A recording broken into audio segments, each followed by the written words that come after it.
कौशाम्बी हो गया, पहले प्रयागराज, वहां का रहेगा। वहां एक सीता धाम पड़ा, आपने से कोई गया है कि नहीं गया मुझे मालूम नहीं, लेकिन जो नहीं गया है उसे नहीं मालूम होगा, लेकिन मैं आपको जानकारी, महाराजा सातरपाल वहां मुगलों की सेना की छक्के छुड़ा दी। आज भी वहां कितने लाख कब्रिस्तान बने हुए हैं वह गिनती नहीं गिनी जा सकती, और उसका मुकाबला करने वाले महाराजा सातरपाल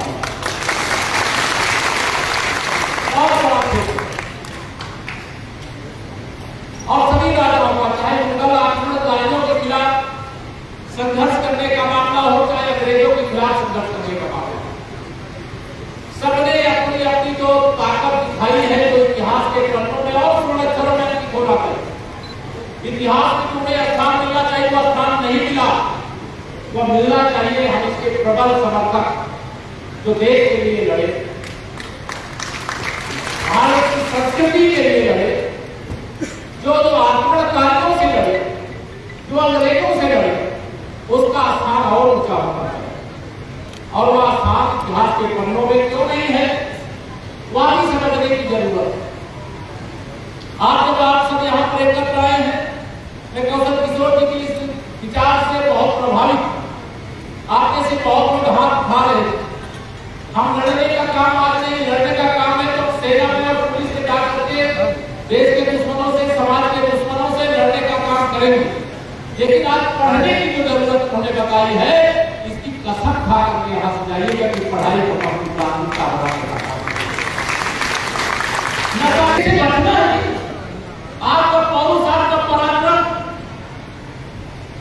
ये जो पासी समाज कहा जाता, क्यों कहा जाता? क्या पासी कोई आपकी जाति है क्या? जो राज करते थे वो पासी और दलित हो गए, जो राज करते थे दलित थे, वो संघर्ष करने वाले ऐसे रक्षक हैं, ऐसे संरक्षक हैं, ऐसे योद्धा हैं, ऐसे वीर हैं जिनके किसी शब्द की सीमा में बाधा नहीं जा सकता।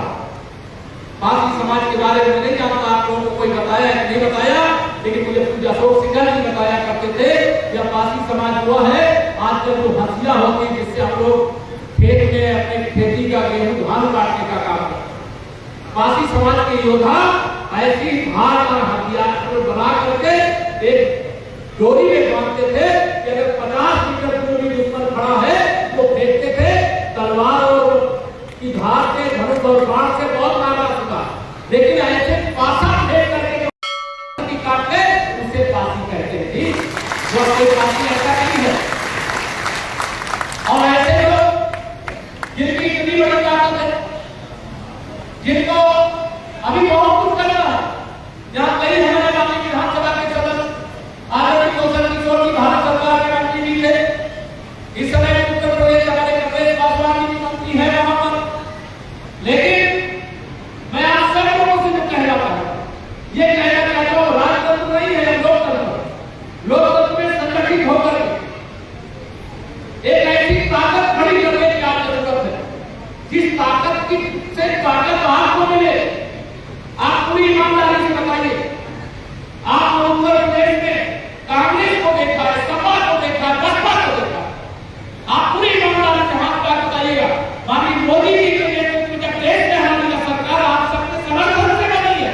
आपने 2014 में इतना कमर का बटन दबाया है कि कांग्रेस देश से विदा हो गई, समाजवादी पार्टी बसपा उत्तर प्रदेश से विदा हो गई। 2019 में भी आपने सपा बसपा की गठबंधन के बाद में हमारा साथ दिया।